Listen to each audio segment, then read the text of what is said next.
Ladies and gentlemen, welcome back to New Japan Pro Wrestling G1 Climax 26. We are on day 7, and we are watching A block matches. This is match 2 of 5. We've got, and I was under the impression that we were going to be getting Ishii and Marufuji, but I completely skipped over this match, which is Goto SANADA, which is going to be incredible. Goto and SANADA both in the ring right now. The camera is kind of in a wide pan. And we have our timestamp on New Japan World set to 1 hour, 44 minutes, and 35 seconds. That's 14435. We will be hitting play when I say go. 3, 2, 1, go. And the ref patting down Goto as per usual. I love how, by the books they do it in New Japan. Absolutely. Bell just rang, and now SANADA still has his cold skull wife beater on. He is very similar to Naito in that he likes to kind of play it like he's taking it easy, but when your guard is up down, he does stuff like this. Absolutely. It's the GTR versus the Skull End. And both finishing maneuvers start in the same initial position. That's true. So there's going to be a lot of reversals between each other. I would certainly think so. And now look at SANADA just wrenching on that side headlock. Goto's going to have to make the break. He does. Off the rope. No. Gets into a side headlock of his own. Yeah, right there. Look at that. And now SANADA's going to shoot Goto off the ropes. Shoulder block there by Goto. Goto now off the ropes. Bolts over SANADA. SANADA up. Reversal with the arm drag there. Hip toss, brother. Hip toss, excuse me. And now Goto there over the ropes. SANADA had that scouted. And now he's going to send Goto into the guardrail. Oh my god, that looked brutal. And SANADA really has a chance to make a statement here. Beating Goto, I think, would be huge for SANADA. Goto currently at 2-1. SANADA, I believe, at 1-2. Yeah, the difference between this year and last year, Goto last year was actually the Intercontinental Champion throughout the entire tournament. So beating him last year, really, not only was it a huge accomplishment, which it still is this year, but it got you a title match and an opportunity as well. Exactly. This year, it's still a big deal, but it doesn't get you that added bonus of, okay, now I get to face the Intercontinental Champion for an opportunity at his title. Exactly. And speaking of added bonuses, the match I'm most interested in still to come tonight, Tama Tonga versus Kazuchika Okada, the Rainmaker and the IWGP Heavyweight Champion. We'll see if Tama Tonga can really make things happen as now SANADA returns to the side headlock, brings it into the corner, very nice. And going to need to give a break. And knee to the midsection instead. That's all right. And now another knee. Really driving Goto down. Got him in a seated position here, just choking him with that boot. Referee's really going to need to admonish SANADA there and get in there.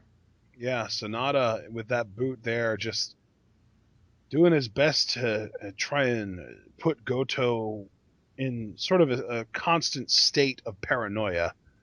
And, that's how a team like Los Ingobernables de Japón, that's how they thrive. If they can sense your fear, if they can sense your doubt or your weakness, it just makes it that much easier for them. And one uppercut there by SANADA to Goto. Very impressive. I mean, just rocking him there. I wonder if he and David Finlay attend the same conventions. I would have to think that they do. However, very far apart. David Finlay doesn't want to be, submitted by SANADA there. That skull end submission hold. Quite dangerous, quite potent. As now Goto trying to power through, try and get something going here against SANADA. I think it's safe to say Goto has a power advantage in this match, but I think SANADA has sort of a psychological advantage. I would agree there, but look at Goto there, stuffs the attempt, and now Goto's going to give it a try. Oh, SANADA rolls through. Oh, could it be the skull end? No, look at that. That's an arm drag. That's an arm drag right there. Now kick to the midsection. Off the ropes goes SANADA. Oh, what a kick there by Goto. Goto reminds me so much of a samurai for some reason. You said that last year, too. Did I? Yeah, you did. I feel like, didn't we have a match earlier in this tournament where Goto was going against somebody and I said that it was like a samurai versus a ninja? Yeah. I wonder. Oh, spinning heel kick there. Oh, could it be the Saito suplex? And it is. Hooks the leg here. 1, 2. And SANADA kicks out. SANADA looks annoyed getting up there, like, I can't believe he got that off on me. Yeah. Goto now going to try and build upon the damage he's already incurred. And now fireman's carry here. Could it be the Ushigoroshi? Oh, And now SANADA rolls out. Oh, kick there to the midsection again. Forearm. Look at that. Reverse the Irish whip. Goto off the ropes. Vaults over. Vaults back. And the drop kick. I'll tell you, SANADA, when he gets in a groove, he's really something else. And now look at that forearm there. ugh. And SANADA, I mean, look at that, even kind of walking away from Goto a little bit. I don't really know if I agree with that. I'd stay right on Goto. As you said, former IWGP Intercontinental Champion. Very competent performer between those ropes. Former IWGP Tag Team Champion as well with Katsuyori Shibata. They were Mayu Tag. Would love to be an IWGP Heavyweight Champion. Would love to main event Wrestle Kingdom 11, as I said, as anybody would. That's why they're in this tournament in the first place. Of course, yeah. I mean, the thing with being the heavyweight champion, obviously, it's not easy in the sense that you have to beat the current champion in order to get there. But it's a lot easier to get an opportunity at just facing the champion than it is to actually get that opportunity to main event Wrestle Kingdom. Yeah, that's really the big deal here. Yeah, because I mean, getting to main event. it's basically G1 is a much more elaborate Royal Rumble, because with the Royal Rumble, it's one match. You know, there's kind of a luck factor where, you know, you just kind of have to, you know, pick a late number and you'll be fine. But in G1, it is truly the ultimate test of skill, but it's got the same reward. In the Royal Rumble, it's to main event WrestleMania. In G1, it's to main event Wrestle Kingdom, and Wrestle Kingdom is the WrestleMania of New Japan. And now look at this, the skull end here to Goto. That's right. And I don't know if I appreciate or if I disagree with the idea of going for this early in the match. I mean, if it works, you look brilliant, but if it doesn't, you're giving Goto an early opportunity to scout you. I don't know. I disagree to a point, partner. Even if this endeavor is unsuccessful, you're making Goto expend energy to try and escape that hold. Energy that could be crucial in the gut check moments of the matchup. And Goto does get his foot on the ropes there. And plus, SANADA doesn't give a crap about the rules. He could keep that on until at least 4. I'm assuming he probably did. Goto goes over to his stomach. That is smart by the former Intercontinental Champion. And SANADA now, having hit the skull, and you know what? While it does give Goto, I will concede to you the ground, it does give Goto an opportunity to scout SANADA. I think on SANADA's end, he gets in Goto's head, because he says now, I slap that on you just like that, and I can do it whenever I want. And having that kind of psychological edge is so dangerous. It's such a dangerous thing to give your opponent. And that's what I feel like Goto's done for SANADA here. And now SANADA, what's he thinking about? Going to take Goto into the corner, perch him on the top rope. Could be thinking superplex, I don't know. And now SANADA making the ascent. Goto still seems out of it after eating that skull end. He did get to the ropes, but at what cost? Now could it be the superplex here? Oh, nope, Goto. Look at that. Trying to defend, trying to block. Doing a great job, too, so far. If he does a gourd buster here, no. I was just going to say, remember, Goto loves to go for the sunset flip power bomb out of this. Yeah, the avalanche Yoshi tonic. Yeah. And Goto could certainly... Oh, the headbutt. And now, see, then there we go. SANADA in position here. He's going for it. Oh, man, if he hits this is a huge move. He got it. Oh, my God. Wow. Beautiful. 1, 2. And SANADA kicks out. That move is so cool to see from a big guy like Goto. I feel like that was the first time we saw the Avalanche Yoshitonic in this tournament from Goto. I feel like he hasn't really called upon it in his prior matches. SANADA bringing it out of him, but to no avail. Only got a 2 count. But I'll tell you, it's moments like this, and now look at this. These guys are at eye level, meeting each other's gaze. Goto with the forearm. SANADA shook a little bit, but then he responds. Back and forth these men go. Who's going to get the win? Goto could go 3-1. SANADA could break 500. He could be at 2-2. Oh, and another forearm there. Back and forth these two go. Goto is reeling right now, though. SANADA actually managed to get the upper hand in that forearm exchange. That's odd.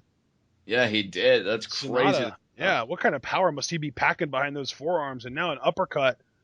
And Goto just driving the back of the head and neck into the knee to Goto to SANADA. Really loves to just grab the hair and slam your head right down onto his knee. And that, I can't even imagine how painful that would be.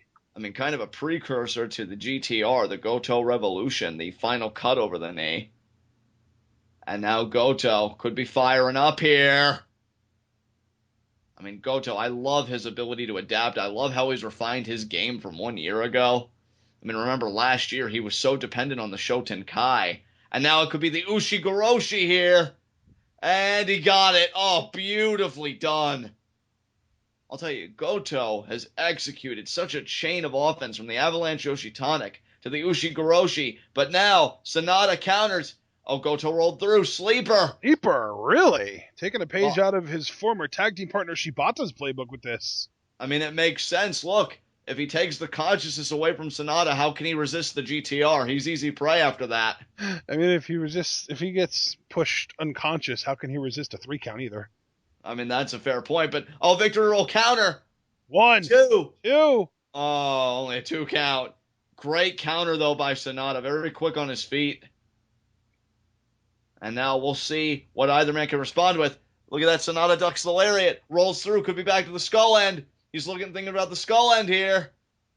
Can he get the body scissors? No. Goto counters. Could it be the GTR? No, didn't even bother with the GTR. Try an inverted suplex. SANADA countered again with the skull end. Oh, now look at that. The Enziguri there. Beautifully done by SANADA. These guys countering everything, and I love it. I love it, too. These two guys going hold for hold, counter for counter. SANADA holding his own against Goto, but that headbutt could make all the difference. I mean, we've seen a lot of great matches where guys have each other scouted and they counter things because they know it's coming ahead of time. But and there's the TKO from SANADA. But as I was saying, I feel like a lot of these counters are specifically just sort of gut instinct counters where you feel yourself in a certain predicament and you know you can counter into something that would benefit you and you go for it and you get it.